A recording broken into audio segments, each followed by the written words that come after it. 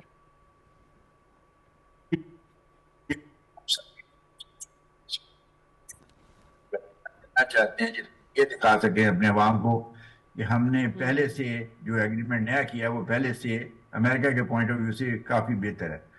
اور تو وہ اس کا ایک طریقہ کار یہی ہے کہ جو ریسٹرکشنز کی مدت ہے اس کو بڑھا دیا جائے۔ دوسرا وہ جیسے کر رہے ہیں، دوسرا انہوں نے ایک دعویٰ کیا ہے کہ ہم نے 75% تو اپنے مقاصد حاصل کر لی ہیں، کہ ایران کی نیوکلیر کیپیبلٹیز اور میسائل کیپیبلٹیز کو ہم نے ڈیگریڈ کیا ہے یا ان کو بہت نقصان پہنچایا ہے۔ تو یہ دو چیزیں ہیں جو ان کو which he can use to sell the agreement to American people and to the rest of the world۔ تو وہ ریسٹ آف دا ورلڈ کو تو خیر اتنا فکر نہیں ہے، امریکن لوگوں کو بتانے کے لیے کہ انہوں نے یہ جو حملے کیے ہیں اس سے انہوں نے کچھ خاطر خواہ نتائج حاصل کیے ہیں، وہ اس صورت میں ہی ہوگا کہ ایک تو انرچمنٹ کے اوپر پابندیاں جو ہیں وہ لمبی کر دی جائیں، زیادہ سک کر دی جائیں، اور دوسرا یہ ہے کہ وہ ان کے پاس یہ دعویٰ ہے کہ ہم نے ایران کو بہت نقصان پہنچایا ہے، اور ان کے لیے کیپیبلٹی ہی نہیں ہے کہ وہ زیادہ فار اے لانگ ٹائم کہ وہ یورینیم انرچمنٹ یا نیوکلیر کے میدان میں کوئی ایسا کام کریں جس سے امریکہ کو تشویش ہو۔ اور اسی طرح وہ بھی کہہ سکتے ہیں کہ جی مسائل جس سے اسرائیل کو ان کے نقطہ نظر سے خطرہ تھا تو وہ بھی ہم نے مسائل کیپیبلٹی بھی ایران کی ڈیگریڈ کر دی ہے، تو اس میں ہمیں کو پریشان یعنی امریکہ کو پریشان ہونے کی ضرورت نہیں ہے۔ اس قسم کی وہ چیز ہے کہ اپنے نئے ایگریمنٹ کو امریکن پبلک کے سامنے پیش کر سکتے ہیں کہ ہم نے ایک بہت فتح حاصل کر لی ہے۔ اچھا، recently there have been many reports about IRGC, then Basij, then supreme leader, اور یہ خبریں اسپیشلی یو ایس میڈیا میں آپ کو نظر آئیں کہ جی کوئی بہت بڑا ڈیوائڈ ہے، یہ نہیں پتہ چل رہا کہ who is the real decision maker in Iran, اور اختلافات کی خبریں، اور یہ سب کچھ رپورٹ ہوتا رہا۔ You have been an ambassador in Iran, یہ وہاں پہ جو فیصلہ سازی جس طریقے سے ہوتی ہے، جو چین آف کمانڈ ہے، ذرا اس پہ بتائیے گا کہ آپ کو لگتا ہے کہ واقعی کوئی ایسا ڈیوائڈ ہو سکتا ہے؟ کل اس تاثر کو خود ایرانی سپریم لیڈر نے مجتبیٰ خامنہئی نے زائل کرنے کی بھی کوشش کی ہے۔ میرا خیال میں یہ زیادہ امریکن پروپیگنڈا ہے۔ ٹھیک، ایران میں اس وقت کوئی ایک یعنی آپ دیکھیں کہ جب سے 28 فروری سے ایران پہ حملے کیے گئے اور ان کو سرپرائز اٹیک تھے، تو اس لیے کچھ دن تو ان کو لگا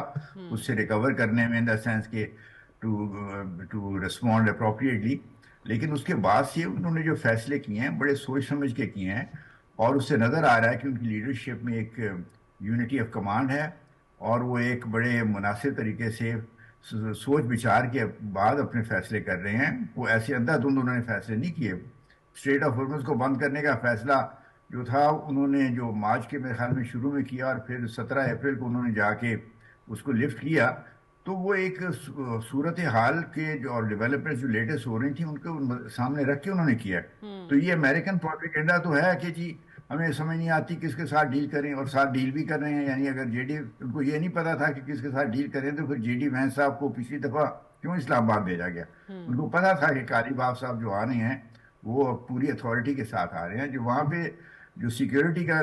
جو میدان یا سیکورٹی کا جو فیلڈ ہے اس میں نیشنل سیکورٹی کونسل جو ان کی ہے کمیٹی ہے وچ از ہیڈڈ بائی دا پریزیڈنٹ، وہ فیصلے کرتی ہے، اور اس فیصلوں کو پھر ریبر جو ہیں اس کو اپروو کرتے ہیں۔ اس طرح سے وہاں پہ جو ہائی لیول کے سیکورٹی کے فیصلے اس طرح سے ہوتے ہیں، تو وہ ٹھیک ہے۔ اس میں نیشنل سیکورٹی کونسل میں سویلینز بھی ہیں، وہاں کی جو ہے اس میں IRGC والے بھی ہیں، دوسرے اس میں ادارے بھی ریپرزینٹیڈ ہیں، اور ہونا بھی چاہیے۔ تو وہ اکثر لوگ جو ہیں ہمارے خاص طور پہ جو ویسٹرن کنٹریز ہیں وہ سمجھتے ہیں کہ یہ کوئی کمیٹی جو ہے اس کی کوئی اہمیت نہیں ہے. سارے امپورٹنٹ فیصلے اس کاؤنسل کے تھرو ہوتے مشاورت ہیں سے. اور ہوتے رہیں گے. جی بالکل, اور مشاورت سے ہوتے ہیں. اور ابھی تک ان کا نظر آ رہا ہے کہ جو مختلف اہم مواقع آئے ہیں اس کے اوپر انہوں نے رسپانس جو دیا ہے بڑا سوچ سمجھ کے دیا ہے. اس پہ اختلاف رائے ہو سکتا ہے لیکن یہ نہیں کہا جا سکتا کہ ان کے پیچھے کوئی سوچ بچار نہیں ہے. اچھا, ایک اور چیز امبیسڈر صاحب, ابھی ہم اسرائیل کا ذکر کر رہے تھے. کل ہی اس لیبنان اور اسرائیل کی جو جنگ بندی ہے اس میں ایکسٹینشن 3 ہفتے کا پریزیڈنٹ ٹرمپ نے اناؤنس کیا ہے, اور اس کے باوجود بھی اوبیسلی وائلیشنز آج بھی ہمیں نظر آتی رہی ہیں. کل اس ایکسٹینشن کے فوری بعد بھی ہمیں نظر آیا ہے. یہی صورتحال غزہ میں سیز فائر کی ہے, وہاں پہ وائلیشنز اسرائیل کی طرف سے جاری ہیں. So while President Trump and America is looking for a deal with Iran, Israel ہمیشہ سے ایک اسپوائلر کا کردار ادا کرتا آیا ہے. تو آپ کو لگتا ہے کہ پھر سے کوئی مس ایڈونچر کیا جا سکتا ہے؟ لیٹس سے ہم ابھی ایران پہ حملوں کی بات کر رہے تھے, ابھی چلیں مذاکرات ہو رہے تھے عمان کے اندر, تو امریکہ اور اسرائیل دونوں نے مل کے ایران پہ حملہ کر دیا. اس سے پچھلا جو حملہ تھا پچھلے سال کا, اس پہ پریزیڈنٹ ٹرمپ نے, امریکہ نے پہلے کہا تھا کہ جی ہمیں نہیں پتا تھا اس حملے کا, اسرائیل نے کیا تھا, اینڈ دین دے جوائنڈ اسرائیل جب انہوں نے B-2 بامبرز بھجوائے تھے. لیکن کیا امریکہ ایک طرف ڈیل کر رہا ہو اور اس کے بعد کوئی اسرائیل کی طرف سے ایسا اٹیک ہو جاتا ہے, ایران پہ کچھ حملہ کرنے کی کوشش کرتے ہیں, جو کہ سارا معاملہ it goes back two square one? پہلے میں یہ عرض کرنا چاہوں گا کہ اسرائیل اگر فرض کیا امریکہ بات چیت کر رہا ہو سیریسلی, جیسے پہلے سیشن ہوا اسلام آباد میں, دوسرا سیشن اللہ کرے ہو جائے, تو اگر وہ ہو رہا ہو تو اسرائیل اس دوران میں حملہ کرنے کی کوئی ضرورت نہیں کر سکتا. ہمیں یہ یاد رکھنا چاہیے کہ اسرائیل کے جب پچھلے بھی جو اٹیکس ہوئے ہیں وہ امریکہ کی نالج, یعنی ان کے علم میں تھے کہ یہ ہونے والے ہیں یہ, اور انہوں نے اس کو روکا نہیں ہے. یہ ان کی پبلک اسٹیٹمنٹ ہیں پریزیڈنٹ ٹرمپ صاحب کی اور دوسرے ان کے نمائندوں کی, ان کو پتا تھا. تو اسرائیل جو ہے وہ امریکہ کی مرضی کے بغیر اس قسم کا حملہ نہیں کر سکتا. دوسری چیز یہ ہے کہ اسرائیل اور اس کی لابی کا امریکہ میں بہت اثر ہے. ٹھیک ہے اس میں کچھ کمی آ رہی ہے, لیکن ابھی بھی جو ان کی لابی ہے وہ کانگریس میں, وائٹ ہاؤس میں, دوسرے جو ادارے ہیں ان میں بہت وہ پاورفل ہے. تو اس لیے بعض کا ایسے لگتا ہے جیسے اسرائیل جو ہے وہ اپنی مرضی کی باتیں امریکہ سے منوا سکتا ہے. اور تیسری چیز جو ہے کہ یہ جو 28 فروری کو اٹیک ہوا تھا تو وہ بڑی سیریس مس کیلکولیشن تھی امریکہ کی طرف سے, اور اس کو اسرائیل نے اس مس کیلکولیشن میں ایک پیدا کرنے میں یا اس کو ڈیولپ کروانے میں ایک کردار ادا کیا. ان کا خیال یہ تھا کہ ہم اگر وہاں کی ٹاپ لیڈرشپ کو شہید کر دیں گے جیسے انہوں نے کیا, تو وہاں پہ افراتفری پھیل جائے گی, اور ایرانی عوام جو ہے وہ اس حکومت سے اتنے تنگ آئے ہوئے ہیں, اس طرز اس سٹائل جو وہاں پہ آج کل حکومت کا جو ہے ایک نظام ہے اس سے اتنے تنگ آئے ہوئے ہیں کہ وہ اس کے خلاف کھڑے ہو جائیں گے اور یہ حکومت گر جائے گی, اور پھر ان کی مرضی کی حکومت جو ہے یعنی امریکہ اور اسرائیل کی مرضی کی حکومت وہاں پہ ایران میں آ جائیں گی. اس کے لیے انہوں نے رضا شاہ پہلوی کے بیٹے کو بھی تیار کرنے کی خبریں اختیار کر رہے ہیں. تو وہ بڑی سیریس مس کیلکولیشن تھی. انہوں نے تاریخ سے میرے خیال میں امریکہ نے سبق حاصل نہیں کیا کہ جب ایران عراق وار ہوئی تھی اس وقت بھی بجائے اس کے کہ لوگ ایرانی ریولوشن کے خلاف, اسلامک ریولوشن کے خلاف ہوتے, انہوں نے اس حکومت حملے کے بعد, عراق کے حملے کے بعد ان میں اتفاق اور اتحاد ہو گیا اور وہ زیادہ متحد ہو کے عراق سے لڑے. ابھی بھی یہی ہوا ہے کہ اب ایرانی عوام نے اور لوگوں نے یہ سوچا ہے کہ ایک باہر سے ہمارے ملک پہ اوپر حملہ ہو رہا ہے, تو اس کے مقابلہ کرنے کے لیے ہمیں اپنا اتفاق اور اتحاد کی ضرورت ہے, اور ہم الٹرنیٹ ڈیفینسز ہیں ان کو تو ہم بعد میں ان کو سارٹ آؤٹ کریں گے. پہلے ہمیں جو ایکسٹرنل ڈینجر ہے, جو باہر کی جو دشمن ہے, ان کا مقابلہ کرنا چاہیے. تو یہ سیریس مس کیلکولیشن امریکہ نے کی, اور ان کو اب میرا خیال میں سمجھ آ گئی ہے کہ وہ جو میرا ریجیم چینج کا جو ان کا گول تھا وہ تو اچیویبل نہیں ہے, وہ ان کی it is beyond their capability to achieve it. لیکن یہ ہے کہ اب ایک چیز رہ گئی ہے, وہی ہے کہ یورینیم کے یعنی یورینیم انرچمنٹ کے اوپر ایسا معاہدہ ہو جس میں اتنی پابندیاں لگ جائیں کہ ایران جو ہے وہ کبھی نیوکلیر ویپن ڈیولپ نہ کر سکے. تو وہ اس میں بات چیت ہو سکتی ہے بشرطے کہ امریکہ بھی ایک ریئلسٹک اپروچ اختیار کرے. بالکل صحیح. امبیسڈر جاوید حسین صاحب, thank you very much for joining us today on World View. We'll break here. Stay tuned.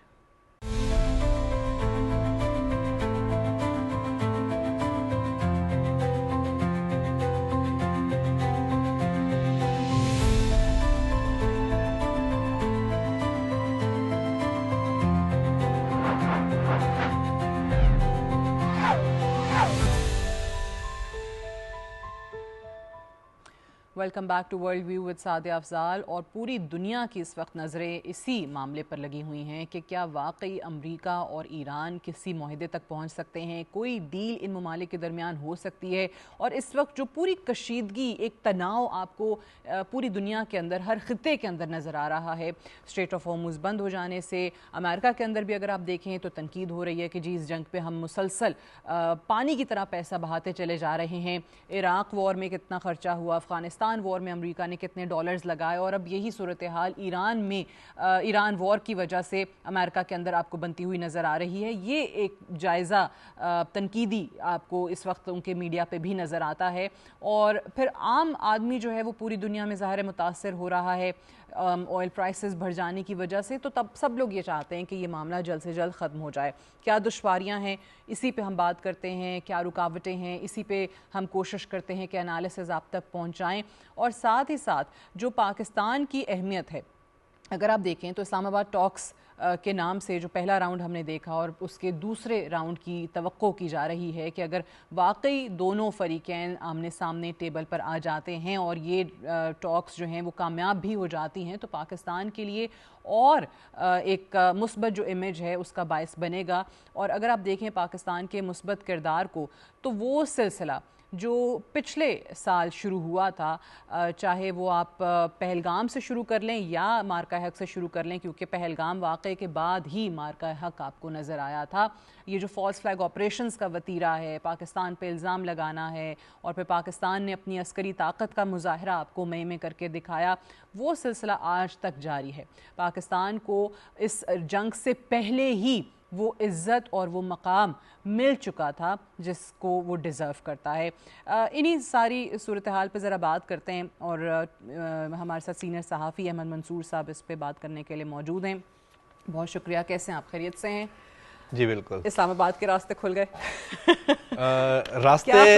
راستے تو ابھی اس طرح نہیں کھلے, لیکن امید کھلی ہوئی ہے. امید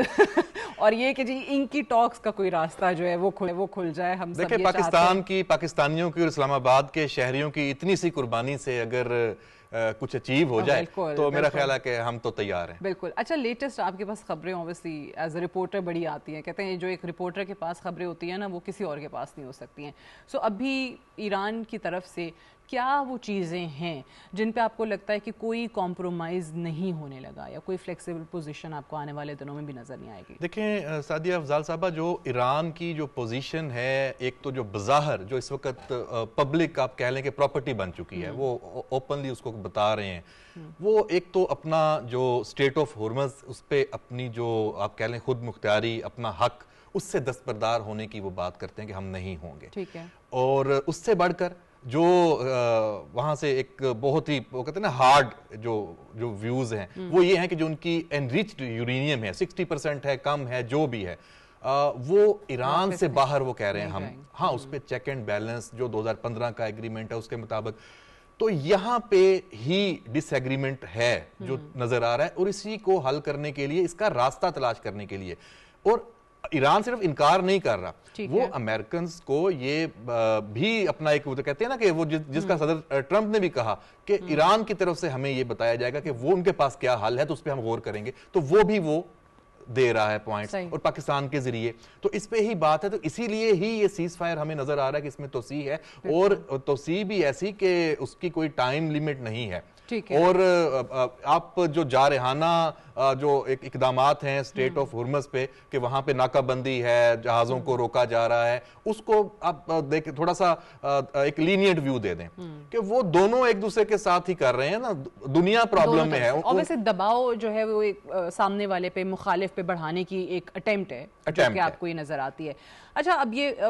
جو آج کی بھی ملاقاتیں ہوئی ہیں ایرانین فورن منسٹر کی, چاہے وہ وزیر اعظم سے ہیں, چاہے وہ فیلڈ مارشل سے ہیں, اب پاکستان اسی طریقے سے کل جب جیرڈ کشنر آتے ہیں, اسٹیو وٹکاف آتے ہیں, تو یہ چیزیں ان کو کنوے کرے گا, کیونکہ ابھی میں امبیسڈر جاوید صاحب سے بھی بات کری تو کہتے ہیں یہ تو اوبیسلی وفد مسقط جا رہا ہے, تو جب تک وہ آئیں گے تب تک تو یہاں پہ کوئی ایرانینز موجود نہیں ہوں گے, تو پاکستان میسج کنوے کر رہا ہے, یہی ہونے جا رہا ہے. دیکھیں اس میں ہمارے پاس بھی ابھی شاید آدھی خبر ہو, ٹھیک ہے, اب ہمیں تو یہ نہیں پتا کہ کیا جو عباس عراقچی والا وفد ہے اسی نے ڈائیلاگ میں بیٹھنا تھا, اگر وہاں سے بھی چینجز ہیں تو ہو سکتا ہے کہ کوئی اور ہوں, ٹھیک ہے نا. تو یہ چیزیں تو ابھی انفولڈ ہوں گی جیسے ہی وہاں سے وہ جیسے کہا گیا ہے وائٹ ہاؤس سے کہ وہ آج ٹریول کریں گے, یعنی سیٹرڈے کی وہاں پہ مارننگ ہوگی, تو جب وہاں سے ٹریول کر لیں گے تو اٹ مینس کہ یہاں پہ ارینجمنٹس ہوں گے تبھی کریں گے, ورنہ ہو سکتا ہے کہ اس میں پھر ڈیلے آپ کو نظر آ جائے. لیکن یہ جو عباس عراقچی صاحب کا وزٹ ہے, بے شک یہ بائی لیٹرل ہے, بے شک یہ مسقط اور ماسکو کا ہے, بائی لیٹرل ہے ان کے دونوں, لیکن اس وقت سچویشن کیا ہے؟ وہ کیا کوئی کرکٹ کے ورلڈ کپ یا فٹ بال کے ورلڈ کپ پہ بات کرنے اس وقت پھر رہے ہیں؟ ان کا ایک ہی ایشو ہے, جنگ ہے, ایک ہی ایشو ہے, ڈائیلاگ ہو رہا ہے دنیا میں, کہاں ہو رہا ہے؟ اسلام آباد ٹاکس ہو رہی ہیں. اسلام آباد ٹاکس کے ذریعے امریکن کے ساتھ ان کی جو نیگوسیشنز ہے, بات ہے, وہ ہو رہی ہے. تو انہی پوائنٹس پہ اس میں ماسکو ان کا ایک الائی ہے, اور عمان بھی اگر دیکھیں مسقط جو جا رہے ہیں وہاں پہ اسٹیٹ آف ہورمز اور وہاں پہ ڈائیلاگ ہوئے تھے جب یہ جنگ سے پہلے, ایک دور وہاں پہ ہوا تھا, سیکنڈ میرا خیال ہے دور وہاں تھا, تھرڈ جنیوا میں ہوا تھا. تو اس لیے وہاں بالکل وہ بنتا ہے. جو رشینز ہیں ان کی گارنٹی, اور خاص طور پہ دیکھیں یہ میں دیکھ رہا تھا کہ مغربی میڈیا میں یا ایرانی کے وہاں پہ یہ تھا کہ پاکستان نے ہی تجویز دی ہے کہ یہ جو یورینیم جو ان کی انرچڈ ہے یہ سارا, اس کی نگرانی مختلف ممالک کا ایک وہ بن کے فورم وہ کرے, تو تاکہ سارے مطمئن بھی رہیں, اور ایران کو بھی یہ نہ ہو کہ اس کو کوئی گرنٹر, اس کو بھی تو چاہیے, جس کے ساتھ دشمنی ہے وہ ان کو کیوں اپنا سب کچھ کھول کے ان کے ساتھ رکھ دے گا. اب اسلام آباد ٹاکس ہر جگہ پہ, میں جیسے انٹرو میں بھی بات کری تھی کہ سب کی نظریں اس پہ لگی ہوئی. اسلام آباد جو ہے نا وہ بڑی ایک مرکز کی حیثیت اختیار کر چکا ہے اور نگاہیں وہیں پر ہیں. یہ اگر آپ اس پورے ایک سال کو دیکھیں, اس جنگ کے شروع ہونے سے پہلے بھی جو عزت پاکستان کی لیڈرشپ کو ملنا شروع ہوئی, اور پھر اس کا سلسلہ آپ پہلگام آپریشن کے بعد وہ آپریشن سندور کی جارحیت, اور اس کے بعد ہمارا مارکہ حق, اس پورے ایک سال کو آپ کس طریقے سے انالائز کریں گے؟ یہ پاکستان کا سال ہے, پاکستان کی کامیابیوں کا, پاکستان کی جیت کا, پاکستان کے فخر کا سال ہے, اور اس سے پاکستان کا جو مستقبل ہے وہ تابناک ہوا ہے, دنیا میں عزت کمالی ہے, نام بنا لیا ہے, یہ تو کوئی شک نہیں ہے. اور بنیاد یہ پہلگام کا جو ڈرامہ انڈیا نے رچایا, یہ پاکستان کو موقع ملا, یہ اللہ کی طرف سے. جیسے ہی 22 اپریل کو انہوں نے 2025 کو یہ پورا سٹیج بنایا, اسی وقت سے ہی اس ڈرامے میں جھول وہ پاکستان نے پکڑنے شروع کیے. پاکستان کے انٹیلیجنس اداروں نے, پاکستان کے میڈیا نے, پاکستان کا بیانیہ بنانے والے اداروں نے, پاکستان کی حکومت نے اور دفتر خارجہ نے. آپ دیکھیں کہ 23 تاریخ کو یا 24 کو نیشنل سیکورٹی کونسل کا اجلاس بھی ہوتا ہے, اس میں پاکستان نے جو چیزیں دنیا کے سامنے رکھی, جو فیصلہ کیا, آج تک انڈیا ان کا جواب نہیں دے سکا, اور پھر نیوٹرل انویسٹیگیشن کروانے کی تجویز دی. اور آپ دیکھیں اس کا کچھ اس کے پاس حل نہیں تھا. تو کیا ہوا, آپ کے پاس ابھی آپ تحقیقات کا آرڈر کر رہے ہیں, اور آپ ساتھ ہی پاکستان کو مورد الزام ٹھہرا کے سویلین اہداف پہ آپ حملے بھی کر رہے ہیں, اور پھر 2 ایٹمی طاقتوں کے درمیان ایک جنگ کی صورتحال, اور پھر 6 مئی آ جاتا ہے, 7 مئی, اور پھر مارکہ حق. اور وہ انڈیا جو کہتا تھا کہ جی ہم net security stabiliser and provider, اور اس کے بعد پھر وہ اپنے جہازوں کا حساب دے رہے ہیں صدر ٹرمپ کو کہ کتنے ہیں. یہ جو آپ کو اس وقت پاکستان کا کردار نظر آتا ہے, اور یہ ریجن کے حوالے سے بھی اگر آپ دیکھیں تو نیٹ ریجنل اسٹیبلائزر آپ کو پاکستان ہی نظر آتا ہے. یہ ساری جو بیانات تعریفوں میں دیے جا رہے ہیں پاکستان کی لیڈرشپ کے لیے, پاکستان کے لیے, ہر جگہ آپ کو اسلام آباد کا نام نظر آتا ہے, اس سے انڈیا میں کیا ہلچل آپ دیکھ رہے ہیں؟ سیاسی اعتبار سے اگر دیکھیں, ایک پولیٹیکل ایک آپ دیکھیں سیٹ بیک, جب ریسنٹلی ایک بل مودی بی جے پی جو طاقتور اپنی کوئی بھی امینڈمنٹس جو ہیں کانسٹیٹیوشن میں تبدیلی ایزیلی کر لیتے تھے, وہ ریجیکٹ ہو گیا وہاں پہ, اس لیے کہ وہاں پہ اب ایک جارحانہ جو اپوزیشن ہے وہ ہمیں نظر آ رہی ہے, اور خود بی جے پی کے اندر سے بھی ہمیں مودی کی اپوزیشن نظر آ رہی ہے کہ بھائی ہمیں آپ نے اتنا بتایا کہ پاکستان کو تو آپ نے دیوار سے لگا دیا, ختم کر دیا, اس کی پوزیشن دنیا میں اس کا مقام نہیں ہے, وہ تنہا ہو چکا ہے, سب کچھ برعکس ہے, تنہا تو ہم ہوئے ہیں. تو اس لیے وہاں اس کو پرابلمز تو ہیں, اور پاکستان نے جو اچیومنٹس لی ہیں اس کا مودی سرکار کو خمیازہ آئندہ بھی بھگتنا پڑے گا. ڈبل اس میں کام کیا ہوا ہے میں جو سمجھتا ہوں, یہ جو ہم کہتے ہیں نا سفارتی کامیابیاں پاکستان کی اور ساری, یہ طاقت سے لی ہیں, یہ فوجی کامیابیوں کے ساتھ جڑی ہیں. دنیا میں آج کوئی ملک جب تک فوجی لحاظ سے طاقتور نہیں ہے, کوئی اس کی بات نہیں سنتا. تو اس لیے یہ پاکستان نے یہ جو مارکہ حق نہ ہوتا, اور یہ جو انڈیا جیسی طاقت کو عسکری میدان میں, فضائی جنگ میں آپ کو چاروں شانے جو چت نہ کیا ہوتا تو آج ہم سفارتی طور پہ بھی یہاں نہ ہوتے. ہمیں یہی عسکری طاقت آپ ہیں, آپ نے ثابت کیا, اور اس کے بعد ہی آپ کو یہ سفارتی کردار جو ہے وہ پوری دنیا نے, جو سپر پاور ہے اس وقت امریکہ اور ان کے پریزیڈنٹ, وہ بھی اس چیز کا اعتراف کرتے ہوئے نظر آتے ہیں. بہت بہت شکریہ Ahmed Mansoor sahab for joining us today on World View. We'll take break ہے, بریک سے واپس آئیں گے تو آپ دیکھ سکیں گے ہمارا ایڈیٹوریل سعدیہ اسٹیک.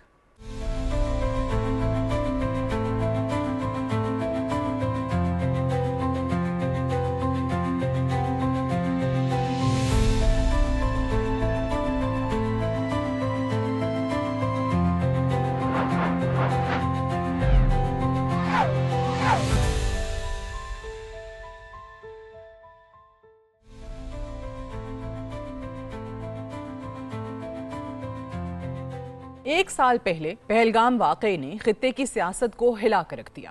انڈیا نے حسب روایت فوری طور پر اس فالس فلیگ آپریشن کے لیے انگلی پاکستان کی طرف اٹھائی, مگر یہ سوال آج بھی اپنی جگہ موجود ہے کہ کیا ہر واقعے کے بعد بغیر شفاف اور غیر جانبدار تحقیقات کے الزام تراشی انڈیا کی ایک پالیسی بن چکی ہے؟ پاکستان نے بھارت کے ہر جھوٹے دعوے اور دہشت گردی کے الزامات کو مسترد کرتے ہوئے ہر بار غیر جانبدارانہ شفاف تحقیقات کی پیشکش کی تاکہ حقائق کو سامنے لایا جا سکے, لیکن کبھی بھی بھارت کی جانب سے مثبت جواب سامنے نہیں آیا, جو اس بات کا ٹھوس ثبوت ہے کہ بھارت نے ہمیشہ پاکستان کے خلاف سازش, الزامات کا جھوٹا بیانیہ بنانے کی کوشش کی. سوال یہ ہے کہ پہلگام جیسے واقعات بی جے پی کے دور میں ہی کیوں پیش آتے ہیں؟ مودی سرکار کیوں اپنوں کا ہی خون بہاتی ہے اور پھر گودی میڈیا بھی بغیر تحقیقات الزام پاکستان پر لگاتا ہے؟ یہ پہلا موقع نہیں کہ ایسے سوالات اٹھے ہوں. ماضی میں بھی سکھوں کے قتل عام سمیت اڑی, پلوامہ جیسے واقعات کے بعد مختلف حلقوں کی جانب سے کئی شکوک و شبہات کا اظہار کیا جاتا رہا ہے. ایسے واقعات کو بھارت میں داخلی سیاسی مقاصد یا بین الاقوامی بیانیے کو مضبوط بنانے کے لیے استعمال کیا جاتا ہے, جس کا انکشاف ستیہ پال ملک سمیت کئی بھارتی سیاستدان اور تجزیہ کار کر چکے ہیں. الیکشن میں پاکستان کا نام لے کر مہم چلانا, اپنے ملک میں فالس فلیگ آپریشنز کروانا اور پھر ذمہ داری پاکستان پہ ڈال کے خود وکٹم بن کر سیاسی فائدہ حاصل کرنا Bharatiya Janata party B J پی کی عادت بن چکی ہے.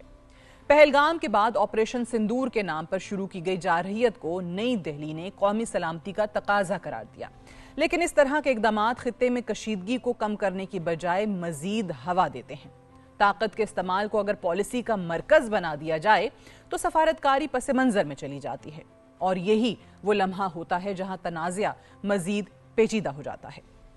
اس کے برعکس پاکستان نے ایک طرف اپنی دفاعی تیاری کو برقرار رکھا. جنگی جنون میں مبتلا بھارت نے جب پاکستان پر اپنی جارحیت دکھائی تو ہماری مسلح افواج نے مارکہ حق میں وہ منہ توڑ جواب دیا جس سے بھارت نسلوں یاد رکھے گا. دوسری جانب پاکستان نے سفارتی سطح پر عسکری میدان کی طرح دنیا کے سامنے شواہد کے ساتھ اپنا بیانیہ پیش کیا, جس کو دنیا نے منوان قبول بھی کیا. کشیدگی صرف عسکری محاذ تک محدود نہیں رہی, بلکہ اس کے اثرات دیگر شعبوں تک بھی پھیل گئے. خاص طور پر انڈس واٹرز ٹریٹی کے حوالے سے پیدا ہونے والی صورتحال نے ایک نئی بحث کو جنم دیا. پاکستان کا موقف یہ رہا ہے کہ ایسے بین الاقوامی معاہدوں کو یک طرفہ طور پر معطل یا تبدیل کرنا نہ صرف قوانین کی خلاف ورزی ہے بلکہ خطے میں عدم استحکام کو بھی بڑھاتا ہے. اور اس بار تو نریندر مودی کے یہ تمام اقدامات اتنے ایکسپوز ہوئے کہ بھارت کے اندر سے بھی کچھ آوازیں یہ سوال اٹھاتی نظر آئیں کہ کیا ایسے اقدامات بھارت کے لیے طویل المدتی طور پر فائدہ مند ثابت ہو سکتے ہیں؟ عالمی سطح پر رد عمل معنی خیز رہا. بڑی طاقتوں نے کشیدگی کم کرنے اور بات چیت کی ضرورت پر زور دیا, جو اس بات کا اشارہ ہے کہ دنیا اس تنازع کو ایک اور بڑے بحران میں بدلتے دیکھنے کی متحمل نہیں ہو سکتی. تاہم اطلاعات اور بیانیوں کی اس جنگ میں سوشل میڈیا اور ڈیجیٹل پلیٹ فارمز نے ایک نیا محاذ کھول دیا ہے, جہاں ہر فریق اپنی کہانی کو زیادہ مؤثر انداز میں پیش کرنے کی کوشش کرتا رہا ہے, اور اس بار بھارت کو وہاں بھی ہزیمت کا سامنا ہے. پاکستان نے عسکری اور سفارتی میدان میں صرف بھارت کو شکست سے دوچار نہیں کیا بلکہ پوری دنیا پر ثابت کیا کہ پاکستان ایک ذمہ دار ریاست اور قوم ہے جس نے دہشت گردی سے بھی دنیا کو بچانے میں اپنا کردار ادا کیا اور دنیا میں امن و استحکام کے لیے اقوام متحدہ کے چارٹر پر مکمل عمل پیرا بھی ہے۔ پاکستان کی مؤثر سفارتی پالیسیوں نے ایک سال کے دوران پاکستان کو بین الاقوامی سفارتی سرگرمیوں کا مرکز بنا ڈالا، جبکہ بھارت اپنی انتہا پسند سوچ کے باعث عالمی تنہائی کا شکار ہے۔ ایک حقیقت واضح ہے کہ جنوبی ایشیا میں امن کا راستہ صرف طاقت کے استعمال سے نہیں بلکہ شفافیت، ذمہ داری اور سنجیدہ سفارتکاری سے ہی نکل سکتا ہے۔ جب تک بھارت کی طرف سے فالس فلیگ آپریشنز اور پاکستان پہ الزامات کا یہ سلسلہ جاری رہے گا، نہ صرف یہ خطہ اس غیر یقینی کیفیت کا شکار رہے گا بلکہ ہر گزرتے دن کے ساتھ بھارت کے لیے دنیا کی طرف سے دباؤ اور اپنے ملک سے مخالفت مزید بڑھتی رہے گی۔ That's all for tonight. Good night and Allah Hafiz.